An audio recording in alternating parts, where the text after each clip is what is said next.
Hi guys, under 20,000 rupees एक और phone launch हो गया है। इसका नाम है Moto G85। और रिसेंट टाइम्स में जितने भी मोटरोला के फोन लॉन्च हुए हैं तो लोग मोटरोला को पसंद कर रहे हैं।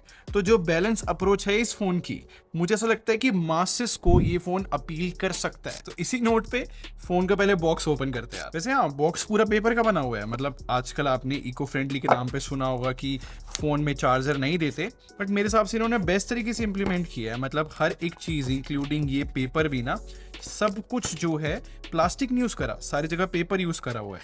इनफैक्ट ये चार्जर वाला पार्ट भी दिखाता हूँ, ये भी पेपर वगैरह रहता है, तो अच्छी चीज है ये। क्या चार्जर जो है 33 वॉट का है और यहाँ पर जो है type A to type C cable मिलती है। बाकी इस पाउच में ना डॉक्यूमेंटेशन ही होती है यूजुअली। और एक इंटरेस्टिंग चीज दिखाता हूँ, जैसे ही मैं फोन का ये रैपर हटाऊंगा ना, ये है Moto G85 और केस लगा हुआ आता है ऐसे। ठीक है, अच्छी क्वालिटी का है, बट नो डाउट भाई, फोन को अगर मैं फर्स्ट इंप्रेशन के बारे में बात करूं तो मैं सिंपली कह सकता हूं कि फोन दिखने में तो बहुत अच्छा है। कर्व डिस्प्ले भी है और वीगन लेदर है, काफी स्लिम भी है। तो फोन को मैं पूरा टेस्ट कर चुका हूं और समझने की कोशिश करते कि एग्जैक्टली में ये Moto G85 कैसा फोन है, किस यूजर के लिए बना है, वो मैं आंसर करने की कोशिश करूंगा। बट स्टार्ट करने से पहले बता दूं, मेरा नाम है संचित, चैनल का नाम है टेक बार। मैं आप लोग का टेक खरीदने एक्सपीरियंस बेटर करना चाहता हूं तो सब्सक्राइब पे क्लिक कर लो, साथ में बेल आइकन जरूर प्रेस कर लेना। मैं जस्ट आप लोग को ना अपने थॉट्स बताता जाऊंगा इस फोन के बारे में जो मैंने फील किया।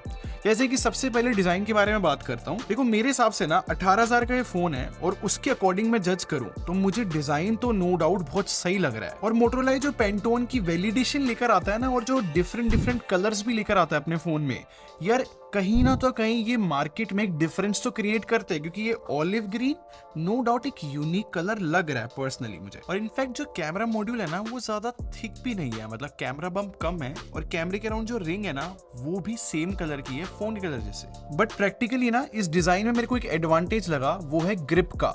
मतलब ये चीज बहुत थॉटफुल भी लग रही है मुझे कि पूरा बैक पैनल वीगन लेदर होने के बाद भी ना एक अच्छी खासी ग्रिप प्रोवाइड कर रहा है। इनफैक्ट जो पूरा फ्रेम है ना, चारों साइड से एक टेक्सचर के साथ आता है, रफ सरफेस समझ सकते हो आप, इसकी वजह से भी ग्रिप ऐड हो रही है। तो फोन को होल्ड करते हैं ना एक ग्रिप प्रोवाइड होती है सारी जगह से। इनफैक्ट ये फोन हल्का भी है, 172 ग्राम से, ऊपर से स्लिम है। मेरे हिसाब से दोनों चीजें एडिट बोनस ही है डिजाइन में। और ड्यूरेबिलिटी की बात करूं तो इस फोन में IP52 रेटिंग है और साथ में गोरिल्ला ग्लास 5 की प्रोटेक्शन है डिस्प्ले के अंदर, लाइक दोनों चीजें ठीक है। और इस फोन में इन डिस्प्ले फिंगरप्रिंट स्कैनर है, सही काम कर रहा है। डुअल स्पीकर्स है, डॉल्बी एटमॉस के साथ आते हैं। और हमेशा की तरह यार मोटरोला के स्पीकर सच में सही होते हैं, लाउड होते हैं, क्लियर होते हैं। और स्पेशली मेंशन करूंगा हैप्टिक्स के बारे में। मुझे अच्छा लगा कि मोटरोला ने हैप्टिक्स को इंप्रूव किया इस प्राइस सेगमेंट में, पहले से बेटर लग रहा है मुझे। बाकी आप लोग के कमेंट्स आते हैं कि कनेक्टिविटी के बारे में जरूर बात करा करो, तो भाई 13 5G बैंड है और डुअल सिम ये फोन सपोर्ट करता है, स्टोरेज एक्सपेंड नहीं कर सकते। अच्छा डिस्प्ले की बात करते हैं, क्योंकि मोटरोला का बहुत इंटरेस्टिंग क्लेम है यहाँ पर।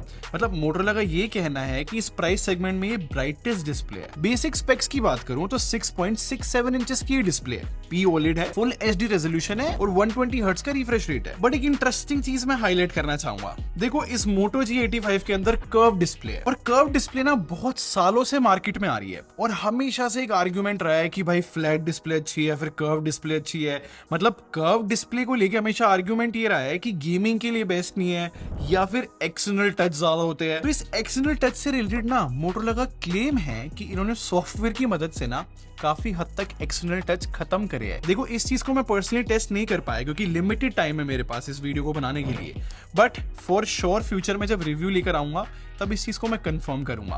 बट अगर ये सच हुआ तो ये बहुत सही बात ही बोली जाएगी। सेकंड इंटरेस्टिंग चीज पता है मुझे क्या लगी, शायद आपने भी नोटिस करा होगा, रिसेंटली CMF फोन 1 आया, उसकी तो पीक ब्राइटनेस 2000 निट्स बता रहे हैं। तो ये Moto G85 कैसे सबसे ब्राइट हो गया सेगमेंट में? एक्चुअली में ना ये फोन की पीक ब्राइटनेस मत दिखा करो, HBM होता है हाई ब्राइटनेस मोड, वो दिखा करो, जो कि Moto G85 का HBM जो है 1200 निट्स है और CMF फोन 1 का 700 निट्स के अराउंड है। इसका मतलब अगर डायरेक्ट सनलाइट में इन दोनों फोन को अगर मैं लेके जाऊं ना, तो ये Moto G85 ज्यादा ब्राइट लगेगा। और ये जो पीक ब्राइटनेस होती है ना, ये HDR वीडियो जब आप देखते हो तभी हिट होता है नंबर, और इस फोन में HDR है ही नहीं सपोर्ट। टेस्टिंग के लिए इस Moto G85 में मैंने बहुत कंटेंट चला के देखा, सीरियसली कंटेंट जो है बहुत ब्राइट और कलरफुल फील होता है, जैसे कि होना चाहिए, चाहे फिर मैं नेटफ्लिक्स की बात करूं या फिर यूट्यूब की। तो प्रैक्टिकली देखा जाए तो डिस्प्ले जो है मेरे को ठीक लगी इस फोन की, और इस फोन का बैटरी डिपार्टमेंट ना मुझे ठीक ही लगा। मतलब 5000 mAh की बैटरी है और 33 वॉट की चार्जिंग है। यूजुअली यही कॉम्बिनेशन मिलता है इस प्राइस सेगमेंट में। अच्छा, एक चीज को लेके मैं बहुत खुश था कि इस फोन में ना स्मार्ट कनेक्ट का फीचर मिलता है यार। ये मुझे एक्सपेक्टेड नहीं था कि 18000 के अराउंड मोटरोला अपने फोन में देगा। इनफैक्ट मोटरोला का पता है क्या कहना है कि इन्होंने जो है इंटेंशनली 6GB रैम वाला वेरिएंट इस फोन में निकाला ही नहीं, क्योंकि स्मार्ट कनेक्ट को चलने के लिए ना मिनिमम 8GB रैम चाहिए थी जिससे स्मूथली वर्क करे वो। तो एटलीस्ट ये रीजन तो मोटरोला ने दिया है इस फोन में 6GB वेरिएंट ना होने का। और इफ इन केस आपको ना पता हो कि स्मार्ट कनेक्ट है क्या, तो बस एक ऐप है विंडोज के लिए स्मार्ट कनेक्ट, उसको अगर इंस्टॉल करते हैं तो फोन और लैपटॉप बहुत सही तरीके से काम करता है आपस में। मतलब इतना अच्छे से काम करता है कि लैपटॉप का ट्रैक पैड जो है फोन में चला जाता है और फोन अब मैं लैपटॉप के ट्रैक पैड से यूज कर सकता हूँ। इनफैक्ट लैपटॉप का कीबोर्ड भी जो है फोन में काम करता है। और किसी भी इकोसिस्टम का बेसिक फीचर होता है कि फाइल ट्रांसफर अच्छे से हो और बहुत क्विकली हो जाती है भी। इनफैक्ट फोन का कैमरा जो है लैपटॉप के वेबकैम की तरह काम करेगा और लैपटॉप की फाइल्स फोन में देख सकते हैं और फोन की फाइल्स लैपटॉप में, और तो और वर्चुअल फोन भी बन जाता है उस स्मार्ट कनेक्ट ऐप के अंदर। देखो, अगर आपको इकोसिस्टम बहुत डिटेल में समझना है ना, तो मैंने रिसेंटली Moto H50 Ultra की वीडियो बनाई थी। बहुत डिटेल में स्मार्ट कनेक्ट मैंने एक्सप्लेन किया था, आप वो वीडियो जरूर जाकर देखना अगर आप इंटरेस्टेड हो। पर चलो UI के बारे में बात कर लेते हैं। Android 14 है, Hello UI जो लेटेस्ट मोटोरोला की तरफ से आई है इस फोन में मिलती है। और फॉर अ चेंज 2+4 इयर्स की अपडेट पॉलिसी रखी है यहाँ पर मोटोरोला ने, क्योंकि वैसे 2+3 इयर्स रहती है ना, बट आई होप मोटोरोला जो है अपडेट टाइम पे दे। और प्री इंस्टॉल एप्स की बात करूं तो हाँ भाई, फोन में मिलती है और अनइंस्टॉल आपको करनी पड़ेगी अगर क्लीन एक्सपीरियंस चाहिए तो। बट जो मोटोरोला की कोर फीचर्स है या फिर मैं बोलूं कोर एक्सपीरियंस है, वो इस फोन में मिलता है। आई मीन आप एनिमेशंस देख लो या फिर जो स्मूथ UI है वो मिलती है। इनफैक्ट मोटोरोला के जो जेस्चर्स है कि ऐसे चॉप चॉप करने पे फ्लैश लाइट ऑन होना और ऐसे ऐसे ऑफ भी हो जाती है, और ऐसे ट्विस्ट करने पे कैमरा ओपन हो जाता है, तो ये सब मिलता है इसमें भी। बाकी Moto secure, I mean secure folder, ThinkShield, ये सारे फीचर्स भी मिलते हैं इस फोन के अंदर। अच्छा, परफॉर्मेंस के बारे में बताता हूँ। इस फोन में ना स्नैपड्रैगन 6S Gen 3 मिलता है।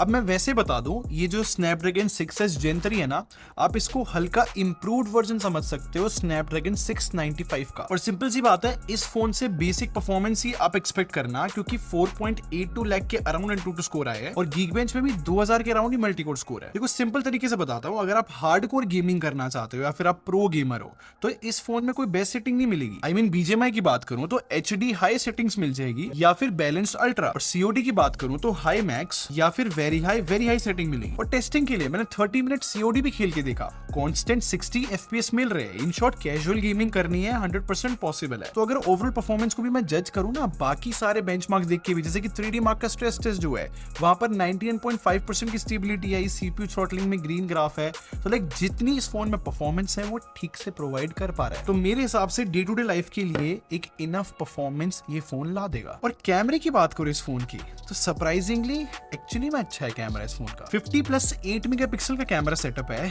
और जो मेन कैमरा ना वो लिटिया 600 कैमरा सेंसर के साथ आता है, जो कि इन दिनों में पॉपुलर सेंसर है। और जब मैंने इस फोन का आउटपुट देखा कि कैसी फोटो से खींच रहा है, तो सरप्राइजिंगली HDR अच्छा परफॉर्म कर रहा है, क्योंकि अब खुद देखो ना, जो शेडोज है, जो हाईलाइट्स है, उनके बीच में एक अच्छा बैलेंस आ रहा है। और मेरे हिसाब से इन फोटोज की जो लुक एंड फील है ना, वो थोड़ी सी ब्राइटर साइड है जो लोगों को पसंद आती है। और जितने मैंने ह्यूमन शॉट्स भी कैप्चर करे ना, उन फोटोज में भी ना स्किन टोन एक्चुअली में अच्छी आई है और एक स्लाइट ब्राइटनेस होती है स्किन टोन में, जो कि आई थिंक अच्छी लग रही है। और मेरे हिसाब से इस फोन की जो लो लाइट परफॉर्मेंस है वो डिसेंट ही बोली जाएगी। और हमेशा की तरह एक बात बोलूंगा, 8 मेगापिक्सल का अल्ट्रा वाइड है, वो ऑब्वियसली 8 मेगापिक्सल की तरह डिटेल लेकर आता है, बट एक बात कहनी पड़ेगी, जो ओवरऑल कलर प्रोसेसिंग है वो बहुत अच्छी है अल्ट्रा वाइड। और फ्रंट कैमरे की बात करूं तो 32 मेगापिक्सल का है, मतलब इस प्राइस सेगमेंट में यूजुअली 16 मेगापिक्सल मिलता है।